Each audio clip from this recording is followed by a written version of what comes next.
बच्चों नमस्ते। आज बच्चों मैं तुम लोग को सेमीकंडक्टर का क्लास ले रहा हूँ। अर्धचालक जिसे आप लोग कहते हैं हिंदी में। तो बच्चों सेमीकंडक्टर फिजिक्स में हम लोग को मेनली जो अर्धचालक और उनकी प्रॉपर्टीज हैं उसके बारे में डिस्कस करना है।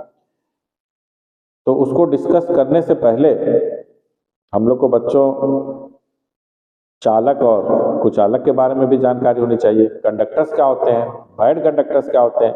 जब ये इनके बारे में हम लोग को आइडिया होगा तभी हम लोग बच्चों अर्धचालक के बारे में और ध्यान से जान सकते हैं। तो तुम सब लोग पढ़ चुके हो चालक के बारे में बच्चों, आज आप सब लोग पढ़ चुके हैं। तो चालक क्या होते हैं? जिनमें large number of free electrons होते हैं। अधिसंख्य संख्या में, बहुत अधिक संख्या में मुक्त इलेक्ट्रॉन होते हैं बच्चों, उन्हें हम लोग चालक कहते हैं। और ये किसी भी जब चालक के क्रॉस पोटेंशियल डिफरेंस लगाते हैं तो करंट आसानी से फ्लो करती है, वेरी इजीली। कंडक्टर्स का चालक की जो कंडक्टिविटी होती है, चालकता बहुत लार्ज होती है, और जो इनकी रेजिस्टिविटी होती है, प्रतिरोधकता, बहुत कम होती है। Current flows easily. तो जितनी भी मेटल्स हैं वो गुड कंडक्टर है बच्चों। और इसी तरह बैड कंडक्टर्स क्या है? जिसमें negligible number of free electrons हो, नगण्य संख्या में मुक्त इलेक्ट्रॉन हो, ना हो, जिसमें करंट आसानी से फ्लो ना करे, जिसमें करंट फ्लो ही ना करे, तो क्या है आपके बच्चों? बैड कंडक्टर्स हैं, इंसुलेटर्स हैं। इनकी रेजिस्टिविटी, प्रतिरोधकता बहुत हाई होती है, इनकी चालकता बहुत कम होती है बच्चों। तो बच्चों अब हम लोग को क्या पढ़ना है इसमें? सबसे पहले अर्धचालक की बात करनी है। तो अर्धचालक की जो प्रॉपर्टी होती है वो चालक और कुचालकों के बीच की होती है। इसमें नंबर ऑफ जो फ्री इलेक्ट्रॉन्स होते हैं वो चालकों से कम और अर्धचालकों से अधिक होते हैं। इनकी कंडक्टिविटी चालकों से कम, अर्धचालकों से ज्यादा होती है। और थोड़ी सी सुटेबल कंडीशन मिलती है तो इसमें करंट फ्लो करती है। ऑर्डिनरी कंडीशंस में तो ये कंडक्टिविटी अच्छी नहीं शो करते, लेकिन फेवरेबल कंडीशन थोड़ी सी मिलती है तो कंडक्टिविटी शो करते हैं, इसमें करंट फ्लो करती है। उसी को हम लोग को यहाँ पर डिस्कस करना है बच्चों। तो बच्चों मुक्त इलेक्ट्रॉन एक वर्ड आया, फ्री इलेक्ट्रॉन्स, इन्हें चालन इलेक्ट्रॉन, कंडक्शन इलेक्ट्रॉन भी कहते हैं। तो इनके बारे में हमारे दिमाग में एक पिक्चर बनी होती है। क्या पिक्चर बनी होती है? कि किसी भी सब्सटेंस में एटम्स होते हैं और एटम में न्यूक्लियस के चारों ओर डिफरेंट ऑर्बिट्स में इलेक्ट्रॉन रिवॉल्व कर रहे हैं। तो ये जो इलेक्ट्रॉन्स ऑर्बिट्स में रिवॉल्व कर रहे हैं, विभिन्न कक्षाओं में रिवॉल्व कर रहे हैं, ये फ्री इलेक्ट्रॉन्स नहीं है, ये तो बाउंडेड इलेक्ट्रॉन है बच्चों। ये न्यूक्लियस है, इसके चारों ओर डिफरेंट ऑर्बिट्स में ये इलेक्ट्रॉन्स रिवॉल्व कर रहे हैं। अब इलेक्ट्रॉन्स जो डिफरेंट ऑर्बिट में बच्चों रिवॉल्व कर रहे हैं तो इनकी अपनी सर्टेन एनर्जी होती है। और आउटर ऑर्बिट में जो इलेक्ट्रॉन्स हैं ये वैलेंस इलेक्ट्रॉन कहलाते हैं, सहयोजी इलेक्ट्रॉन कहते हैं। अगर इनको थोड़ी सी एनर्जी मिल जाए और ये अपनी ऑर्बिट से बाहर निकल जाए, इनको एनर्जी मिले और ये बाहर निकल जाए, एनर्जी कैसे मिलेगी? बहुत से तरीके हो सकते हैं। एक तो रूम टेम्परेचर है, थर्मल एनर्जी है, उससे मिल सकती है। हमने लाइट इंसिडेंट करा के दे दी, हमने इलेक्ट्रॉन बीम का बम्बार्डमेंट करा के दे दी, मैनी मेथड्स हैं इलेक्ट्रॉन्स को अलग करने के, इलेक्ट्रिक फील्ड लगा के कर दिया। तो प्लेंटी ऑफ तरीके हैं कि हम इलेक्ट्रॉन को यहाँ से अलग कर दें, डिटैच कर दें, और वो फिर सब्सटेंस के अंदर कहीं भी घूमने फिरने के लिए फ्री हो जाए, मुक्त हो जाए, तो फ्री इलेक्ट्रॉन है। तो ये पिक्चर हमारे दिमाग में रहती है क्योंकि हम लोग इलेक्ट्रिकल कंडक्शन नाम का, वैद्युत चालन नाम का चैप्टर पढ़ चुके हैं बच्चों। अब हम इस पिक्चर को, इस नजरिए को थोड़ा सा अब डिफरेंट तरीके से यहाँ इस चैप्टर में देखेंगे। अब हम इसको डिफरेंट ऑर्बिट में इलेक्ट्रॉन ना देख के हम देखेंगे हर उन इलेक्ट्रॉनों की बात करेंगे जो सेम एनर्जी पे हो। सेम एनर्जी पे यानी उनकी सेम एनर्जी लेवल हो गई। तो हम एक सब्सटेंस में एक एटम को नहीं देखेंगे, सारे एटम को देखेंगे, और सारे एटम के तो 1s के इलेक्ट्रॉन को एक नजरिए से देखेंगे, सारे एटम के 2s के इलेक्ट्रॉन को एक नजरिए से देखेंगे, सब सिमिलर होंगे। और सारे इलेक्ट्रॉन के 3s के इलेक्ट्रॉन, 2p के इलेक्ट्रॉन सब अपना अलग अलग सिमिलर होंगे। तो हम उस नजरिए से देखेंगे कि जिनकी एनर्जी सेम होगी, उस नजरिए से बच्चों हम लोग देखेंगे। यानी एनर्जी लेवल डायग्राम अब हम लोग बच्चों देखेंगे। और ये आपने एटॉमिक वाले में भी पढ़ चुके हो, हाइड्रोजन और हाइड्रोजन लाइक के लिए एनर्जी लेवल्स आपने बनाई थी। तो उस नज़रिए से आप लोग देखेंगे कि किसी भी सब्सटेंस में, और हम लोग जो सब्सटेंस बच्चों यहाँ लेंगे, क्योंकि सेमीकंडक्टर की बात कर रहे हैं, तो हम लोग सेमीकंडक्टिंग प्रॉपर्टी वाले सब्सटेंस को लेंगे, जो कि 4th ग्रुप के एलिमेंट है। सिलिकॉन है, जर्मेनियम है, इनमें सेमीकंडक्टिंग प्रॉपर्टी होती है, अर्धचालक वाली प्रॉपर्टी होती है। तो हम इसके नजरिए से देखेंगे। हम किसी भी एटम को ले सकते हैं बच्चों, लेकिन हम ऐसे एटम को ले जिसमें अर्धचालक प्रॉपर्टी है। तो सिलिकॉन को हमने ले लिया। सिलिकॉन में 14 इलेक्ट्रॉन्स होते हैं बच्चों। तो सिलिकॉन का जो कॉन्फ़िगरेशन है, जो स्ट्रक्चर है, वो क्या होगा बच्चों? सिलिकॉन में अगर 14 इलेक्ट्रॉन्स हैं तो ये कैसे आप इसको तोड़ेंगे?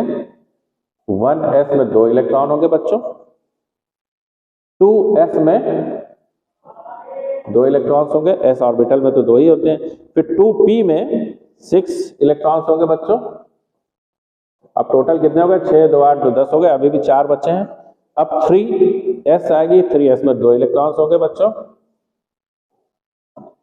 और 3p में 2 ही बचे। हो तो 6 सकते हैं, लेकिन यहाँ बचे 2। तो ये इस तरह से इलेक्ट्रॉन का कॉन्फ़िगरेशन है। तो इस तरह से इलेक्ट्रॉन होंगे, और एक एटम में ऐसे है तो सारे एटम में होंगे। अगर हमने 1 मोल सिलिकॉन ले लिया, सपोज कर ले सिलिकॉन की स्टिक है, 1 मोल है, तो 1 मोल सिलिकॉन में अवोगाड्रो नंबर के बराबर कैपिटल N, जो कि 6.023 इंटू 10⁻23 होती है, जिसकी वैल्यू, उतने एटम्स होंगे। और हर एटम के 1s के 2 इलेक्ट्रॉन, यानी 2n इलेक्ट्रॉन 1 मोल में। सबकी एनर्जी क्या होगी बच्चों? सेम होगी। अगर एनर्जी के नजरिए से देखें तो सब सेम एनर्जी पे होंगे, सब सेम एनर्जी लेवल पे होंगे। तो अब एक डायग्राम हम बच्चों खींचते हैं, ग्राफ खींच रहे हैं कि इंटर एटॉमिक सेपरेशन और एनर्जी के बीच का ग्राफ, कि 2 एटम्स के बीच का इंटर एटॉमिक सेपरेशन क्या है और उनके फिर एनर्जी किस तरह से है, उसके बीच का ग्राफ बच्चों हम लोग प्लॉट करेंगे। तो इसको हम लोग एनर्जी बैंड डायग्राम कह देंगे।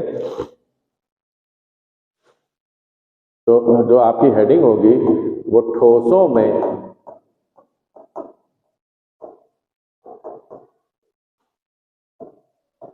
ऊर्जा band, energy bands in solids. तो सिलिकॉन का आपको कॉन्फ़िगरेशन हमने बता दिया है। उसके लिए हम लोग बच्चों ये एनर्जी बैंड ड्रा करते हैं। ये 2 एक्सिस आपने ले ली। इधर हम इंटर एटॉमिक सेपरेशन लेंगे, 2 परमाणु बीच की दूरी, अंतर परमाणुवीय दूरी,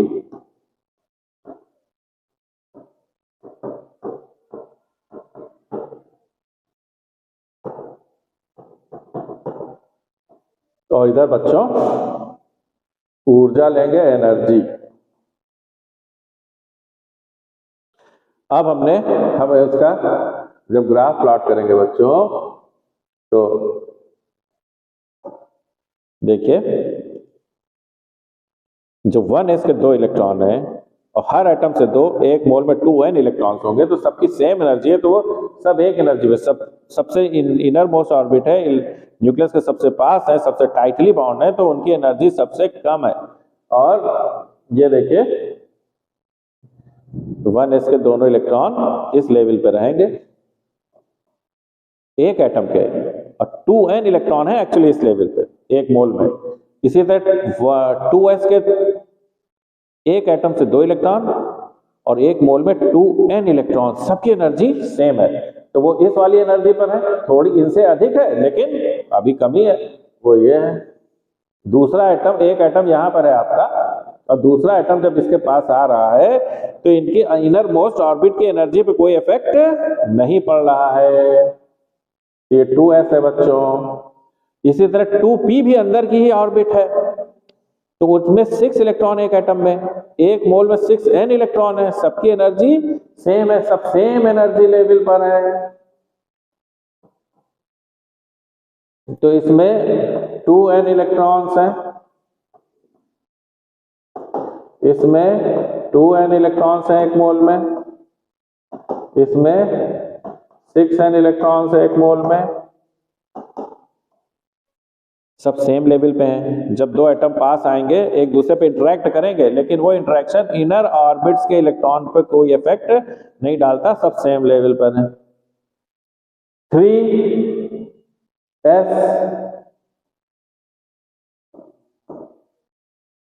के 2n इलेक्ट्रॉन, 3p के भी 2n इलेक्ट्रॉन, टोटल मिलाकर 4n इलेक्ट्रॉन बच्चों। तो 2n इलेक्ट्रॉन इसके और 2n इलेक्ट्रॉन इसके। जब ये एटम दूर दूर है, इनके बीच की डिस्टेंस ज्यादा है, जब ये एटम दूर दूर है तो ये अलग अलग लेवल्स पे हैं। लेकिन जब ये एटम पास आए बच्चों, तो जब एटम पास आते हैं तो एक दूसरे पर इफेक्ट डालते हैं, इंटरैक्ट करते हैं, इंटर एटॉमिक फोर्स का इफेक्ट आता है। और फिर जब इफेक्ट आता है तो किस पे इफेक्ट आएगा? आउटर इलेक्ट्रॉन्स पे उसका इफेक्ट मिलेगा बच्चों। तो आउटर इलेक्ट्रॉन पे जब इफेक्ट मिलेगा तो उनकी एनर्जी चेंज होगी।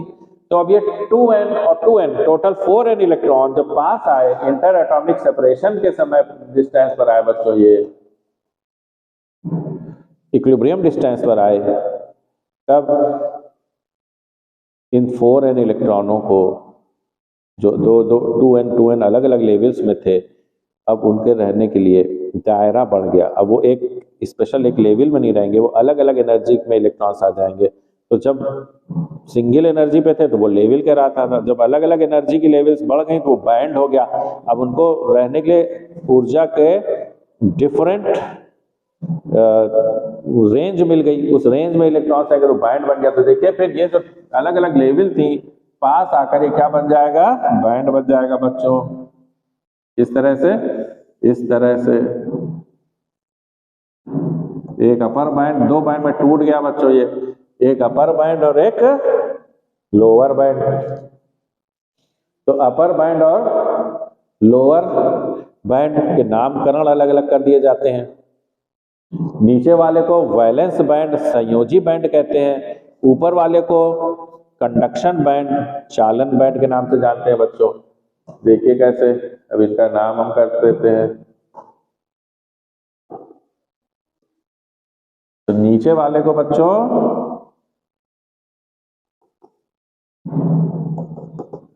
ये हमने वैलेंस बैंड, हिंदी में क्या कहेंगे? संयोजी बैंड।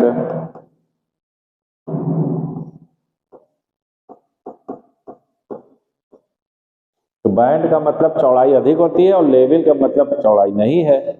लेवल को हिंदी में स्तर कहते हैं, ऊर्जा स्तर, और वही बैंड हो गया तो ऊर्जा बैंड।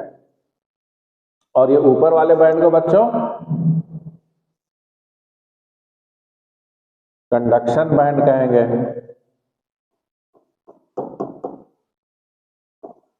और हिंदी में चालन बैंड कहेंगे। अब इलेक्ट्रॉन या तो नीचे वाले बैंड में रह सकता है या ऊपर वाले में। कम एनर्जी है तो वो नीचे वाले वैलेंस बैंड में रहेगा, संयोजी बैंड में रहेगा, और इन इलेक्ट्रॉन को हम संयोजी इलेक्ट्रॉन, वैलेंस इलेक्ट्रॉन कहेंगे। और ये इलेक्ट्रिकल कंडक्शन में पार्टिसिपेट नहीं करते, ये वो बाउंडेड इलेक्ट्रॉन है। और बच्चों अगर एनर्जी अधिक है तो वो कूद के ऊपर वाले बैंड में चले जाएंगे, चालन बैंड में चले जाएंगे। तो इन इलेक्ट्रॉनों को हम लोग चालन इलेक्ट्रॉन, कंडक्शन इलेक्ट्रॉन कहेंगे। और यही हमारे फ्री इलेक्ट्रॉन है, और इलेक्ट्रिकल कंडक्शन में यही चालन बैंड के इलेक्ट्रॉन पार्टिसिपेट करते हैं बच्चों।